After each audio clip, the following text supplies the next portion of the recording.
So I am down here at the Arbutus Folk School. I'm going to start with just walking around, showing you the space and telling you about how this all came to be, and then I'm going to sit down for a while and just answer some questions. So, well, Arbutus Folk School was founded in 2013, and we started right next door at Olympia Coffee Roaster, and where they are now, and then in 2014 we moved to this space here. So we've been running programs out of these spaces. Well, I guess we're going on 6 years now. So in case you don't know, we're located on, I'm going to flip the camera around now. We're on 4th Avenue. Look how quiet it is. Very quiet down here, right across from Olympia City Hall, Olympia Coffee Roaster. Here's the outside of our building. Olympia Family Theater is our lovely neighbor. We love them. It's going to get noisy here. Our building doesn't look like much from the street, so people have a hard time finding us, but all the fun stuff is behind there. So this building was originally massage therapists, so the rooms were chopped up into little massage rooms, and we've slowly been trying to turn them into more useful spaces for us. I'm going to start upstairs by showing you the weaving loft, but I also want to show you this beautiful 5th anniversary mosaic mural that was a community project that was led by Jennifer Coons, the awesome community artist. Many hands contributed to that work, and it was a very fun project. So up here on the left is our offices, which is very uninteresting, but utterly necessary. Over here is the weaving loft. I've got a pile of donated wool that's sitting here waiting to be sorted. We have about, I think 8 floor looms around the building. They're in the process of getting kind of overhauled right now, so it's a little cattywampus right now, but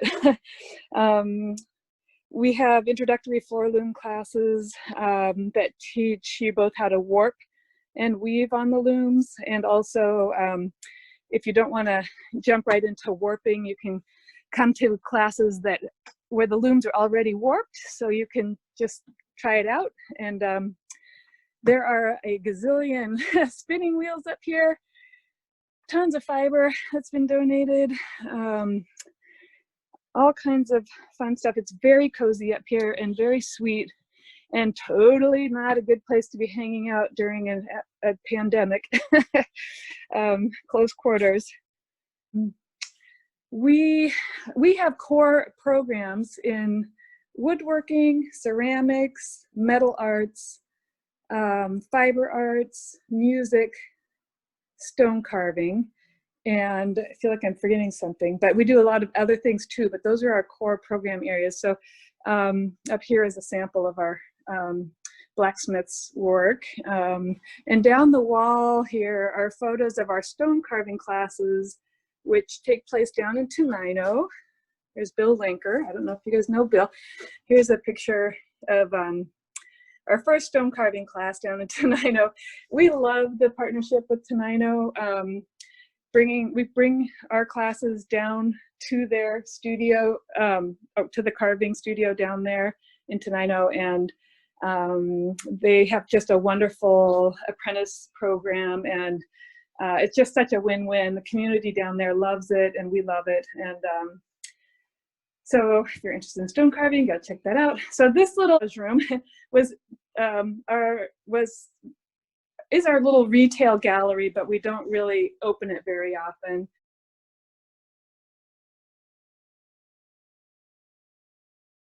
Here's our little kitchen, ADA accessible bathroom, lots of bulletin board stuff.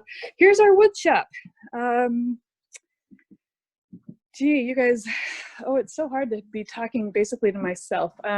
Here's a boat that we built last summer. We're gonna have another boat building class in July. Hopefully we'll be able to gather by then, but we'll see. We sell lumber to the public, and we also use lumber in our classes that's harvested in Grays Harbor and Thurston counties from small family farms, certified sustainable forest practices. That's actually a big part of what we're trying to do here. It looks like art, and it's also a whole lot of sustainable economic development, because I feel really strongly that craft is sustainable activity that has served our economic and social needs for millennia, and that we have the opportunity to maintain that knowledge now going forward. And I've often described craft education as, well, craft as kind of like biodiversity. We're at risk of losing a lot of valuable knowledge, and we need to keep it alive. And so we keep it alive, and sadly it's largely, you know, an expensive craft. I mean, anyway, we'll get into the economics of all of this later, but so we've got working benches, lots and lots and lots of tools. I'll show you a couple of things we've recently made. I think this is like a 3-hour class. This was a really easy, fun workshop that we had when we were still having workshops. And I think this is, I don't know, maybe a weekend-long bandsaw box workshop that we've done. And here's a sample of some joinery. So in this wood shop, we do all kinds of classes, furniture making, you know, little projects like that, and big projects like the boat, and just whatever we feel like we can we can pull together. And back here is our ceramic studio. We have 9 pottery wheels, and we do wheel throwing and hand building and ceramic tiles, and we have youth ceramic classes, couple of kilns, some works in progress up here, people's clay. Somebody's doing a really nice job throwing a cup, I see.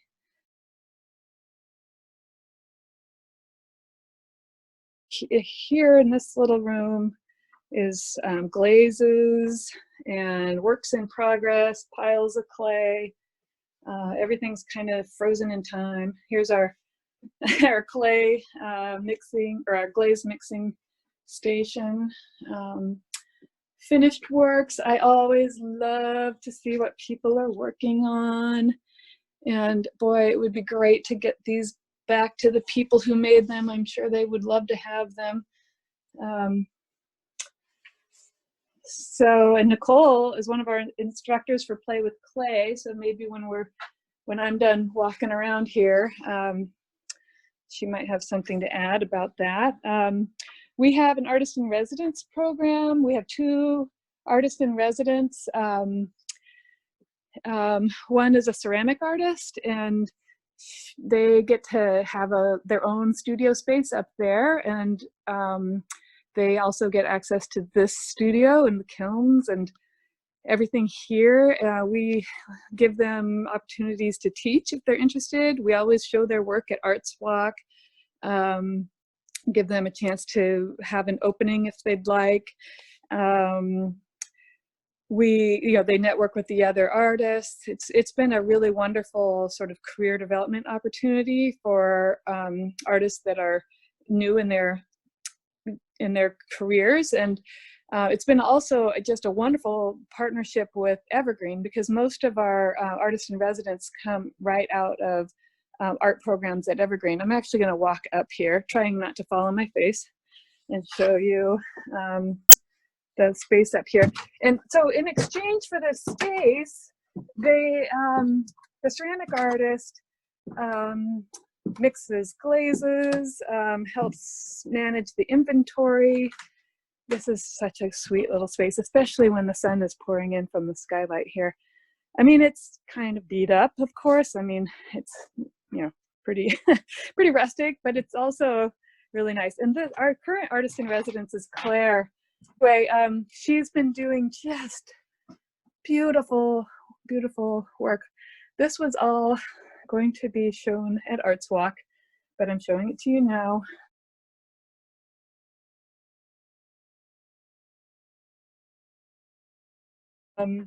Oh, it's fun to poke around up here, actually. It's too bad she's not here to tell you about her work, but it's really cool. I love this. In her residency is expiring, so we actually, the position is open right now for our next artist in residence. I don't know when it'll actually start because we need to be able to get together. But the application, we are accepting applications. So if you're interested in becoming a ceramic artist in residence, our application is on the website. Up here, I'm just seeing these marquetry donkeys that we were donated. There's 5 of them. Marquetry is kind of like, it's where you layer veneers. Sorry, I'm not paying attention to what I'm filming here. And cut them and you put them together like jigsaw pieces. And most of the time that work now is done on a jigsaw, but those are traditional manual marquetry donkeys. Speaking of traditional, our name has the word folk in it, like it's a folk school. Folk schools are a long tradition. And boy, I could go on about that, but it does imply to a lot of people that we're doing kind of Little House on the Prairie, old-timey handwork here. And I always like to tell people that it's actually the people's school. We're teaching all kinds of things that people want to know for themselves, that are outside of what is typically taught in public education, which is largely designed to prepare us for a corporate global workforce. And I feel like there's a lot of other things people want to know. And I'm very, very interested in, I guess you'd call it low tech, but technology that is in the human scale. That's the floor looms upstairs are made out of wood and metal that people can make. You can actually make one of those. Lots of people have. And there are, digital equivalents these days of all of this stuff. The power tools in the wood shop, and we use a lot of power equipment, but it's really important to me that we maintain knowledge of how to do these things on our own, with our own hands. I'm very interested in maintaining knowledge that is just in the human scale. Well, I think kind of where you were going was, I always think about like when I first met you and you talked about like your inspiration, and I kind of touched on it in the introduction, but like you wanted people to know how to do things when we needed to be able to do things. Yeah, actually this is an interesting thing I was going to share with you guys. So before I started Arbutus, I was an energy policy and climate policy analyst for the state of Washington and Washington State University. So I spent 18 years in energy data and statistics, and authored dozens of reports that repeatedly had the same, the data is clear, the knowledge base, the science is clear, that energy efficiency and renewables and greenhouse gas reduction works and is good for people. It just doesn't happen to be very good for the largest corporations in the world. And they have a bigger, more better funded voice. And it was very discouraging to spend years in the beginning when I first started working on climate policy in 2005 and 6. There was a lot of enthusiasm and just like this awareness that we've got to deal with this, and there was, you know, a lot of action that was being formed. But then as those actions were being put to our legislatures for action in our federal government, the economy tanked, and all of those actions were gutted. And it was very, very discouraging. At that point, I started to get really nervous, very unsettled about the future, and the global economy was wavering. At that time, people were, you know, backyard chickens were becoming popular. People were growing gardens and canning and sharing a lot of skills. There was also a lot of preppers, you know, people building their bunkers out in the woods. And I saw a lot of fear-driven action for people, you know, trying to protect themselves, you know, gun sales going up. And I felt really strongly that there was a way forward in that uncertain time that was building community resilience and building connections between people to help each other through that time and share knowledge and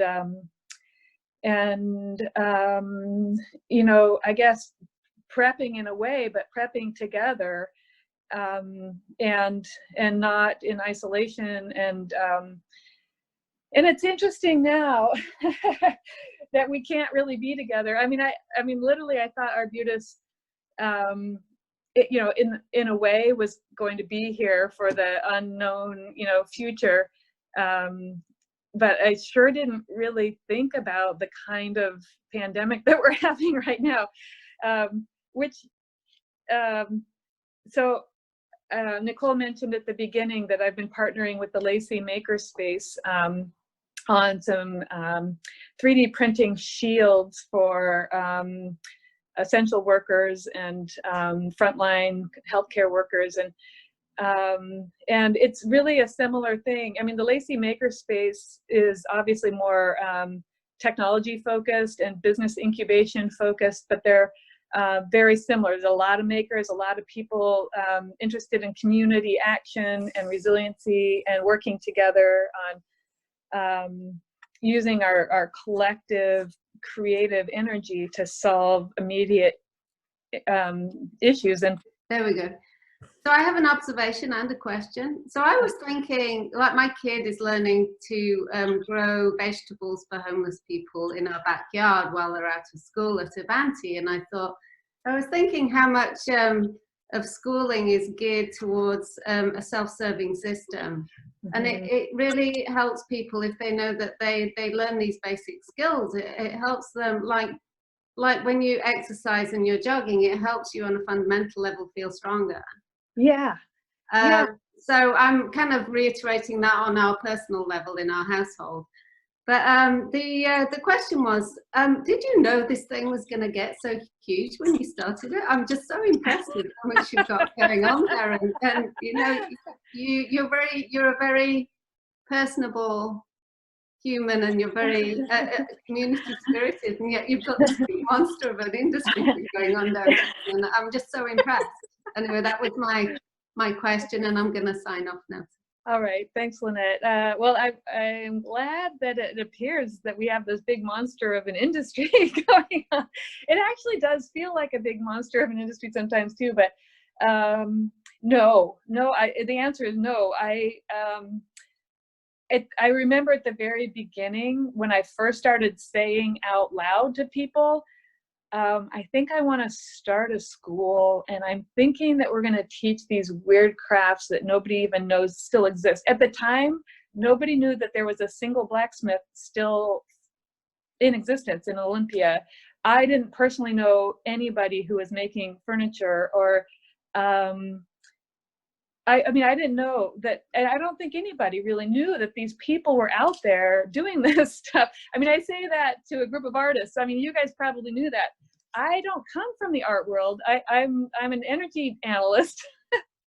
I don't know anything, which actually I feel like I have the enthusiasm of a recent convert to all of this, because I am so fascinated and thrilled with the artists that I've met. It's I'm completely in awe of the work that they do, and a large part of our mission is to support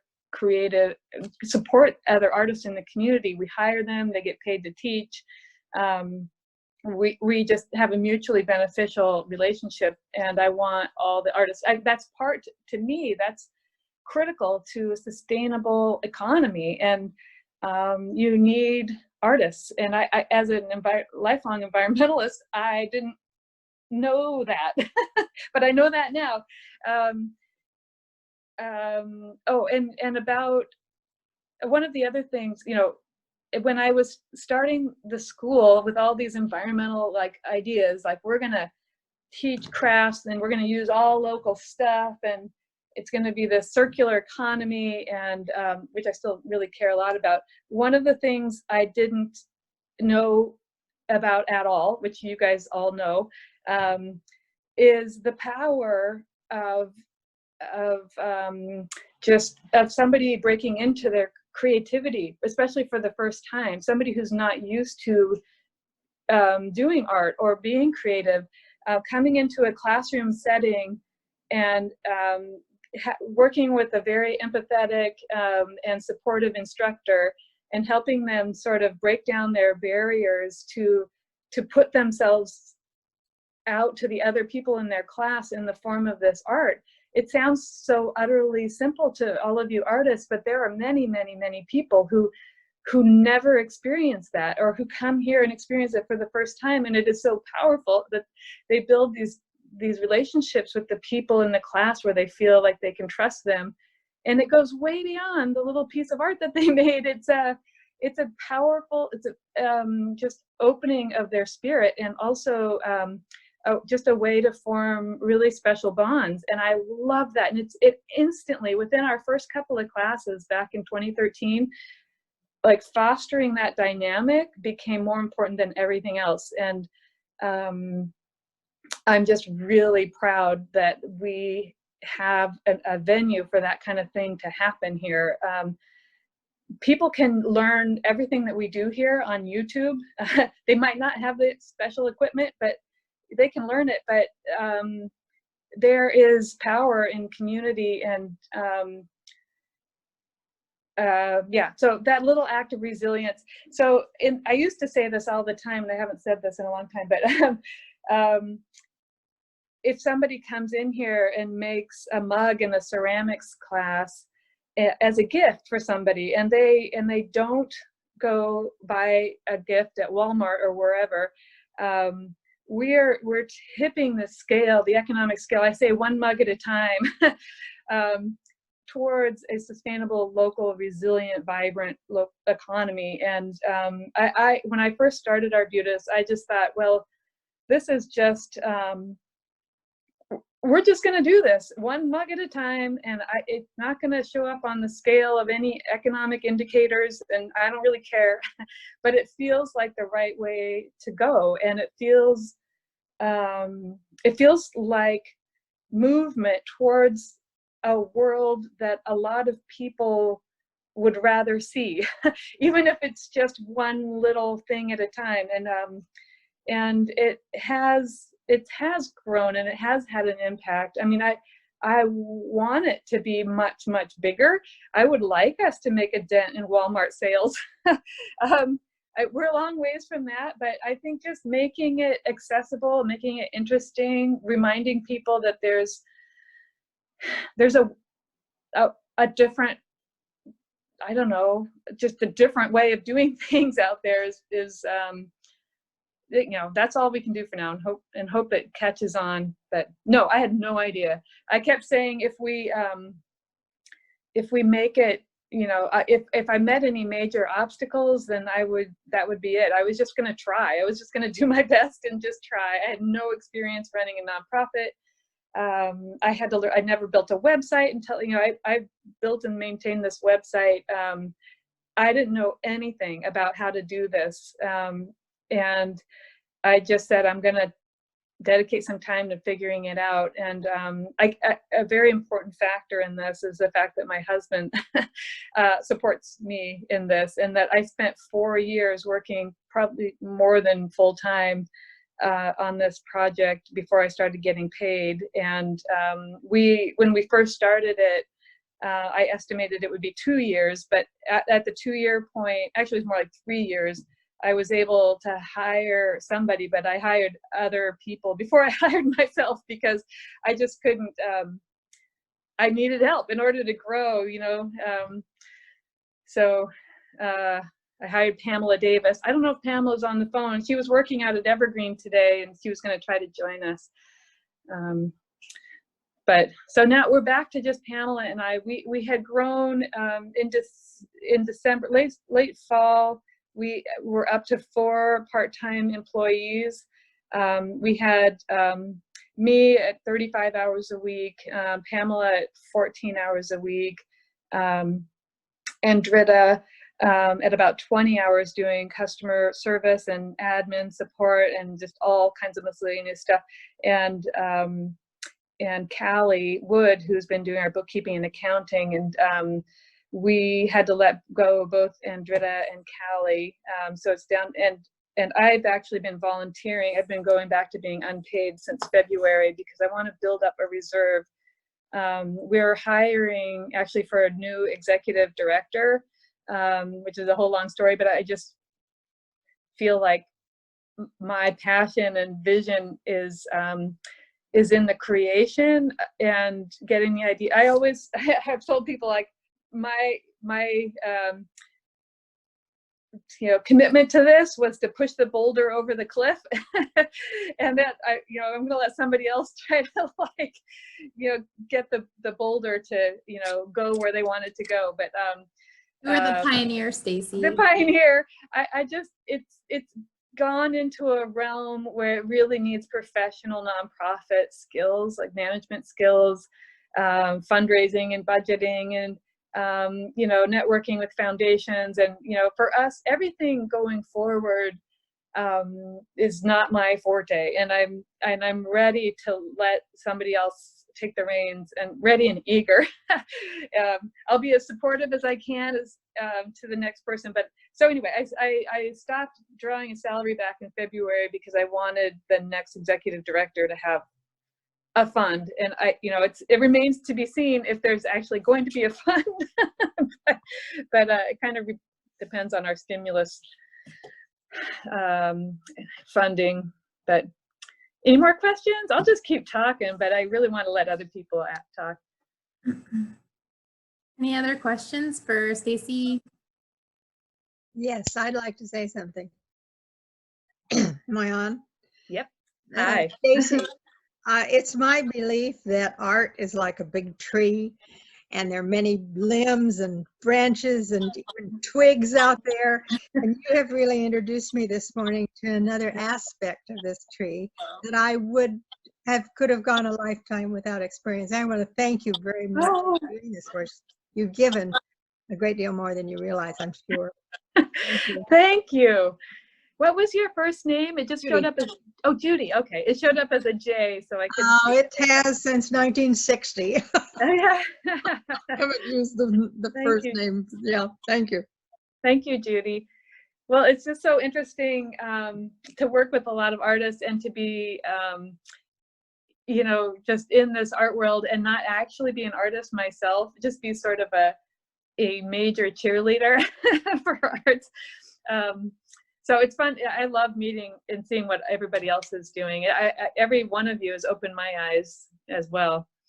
So I think you mentioned you've got artist in residence position in ceramics and the executive director positions both coming up.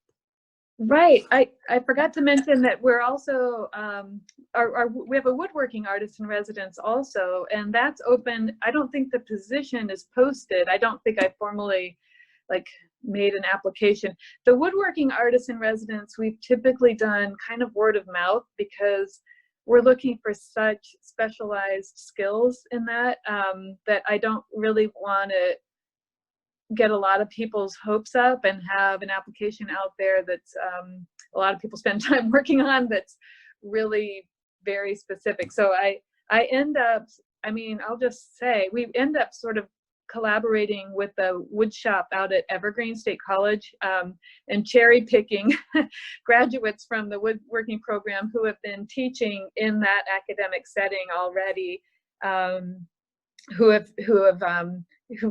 have evidence of good safety and teaching already in that environment. So we sort of just hang out and wait for that right special person to come to us.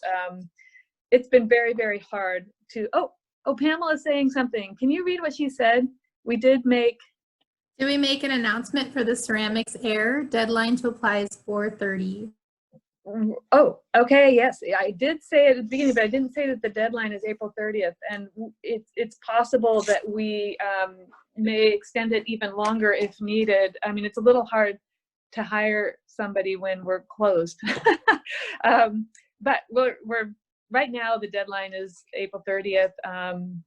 And if there's anybody out there early in their career for whom woodworking artist in residence would make a really important opportunity for them to make a leap into advancing their career as a woodworker, they should just reach out to us and introduce themselves, even though there's no formal application. I'm going to do one more last call for questions. I also wanted to just say hi to Pamela, because Stacey, you talked about her a lot. Pamela is like, I don't even have words. We just would not be here. I wouldn't be here. I would have not been able to survive probably the second year of Arbutus without Pamela. In the beginning, she was volunteering for us, and then she was a teacher, and then I just found her incredibly valuable and hired her and have kept her on the payroll as long as I can. She was our first person on the payroll, and she will be the last person if we don't survive this. Oh, there you are. Wait, isn't that my choice? There's Pamela. Yeah, everyone. Well, yeah, we were just wrapping up, unless there's any last little things. I should say about Pamela that in addition to working 2 full days here at Arbutus, she works 2 full days out at Evergreen in the fine metal studio. She's maybe more than 2 days actually. Three full days. 3 full days. So yeah, oh, that's a lot. Yeah, so she's a fine metal artist, a jeweler, has beautiful work, and she at Arbutus is the main person, the program coordinator, getting all of our classes on the calendar and scheduled and handling all the instructors and there's just so much to that. Anything you want to say? No. I haven't prepared anything. I just wanted to make sure to join in for what I could and say hello to everyone. And yeah, these Zoom meetings you all are having, creative sharing, happen usually during Evergreen class time, so I can't always attend. Well, thank you so much, Stacey. It was great to have you. Arbutus is such an important place in our community. It has a big spot in my heart personally. So let's. Do you want to say something, Nicole, about what you do with Arbutus? I have nothing prepared either, but I was very delighted to find Arbutus. I think I Googled craft schools before I moved out here almost 5 years ago, and have been really lucky to be involved since I got here. And yeah, I mean, it's been a huge source of community and belonging for me. So I really appreciate it. Yeah, so thank you so much, Stacey. And also Mariella's here, who's another active volunteer. And so yeah, thanks all of you, and thanks for coming. Let's hear it for Stacey. Oh yeah. Thank you all. Thank you.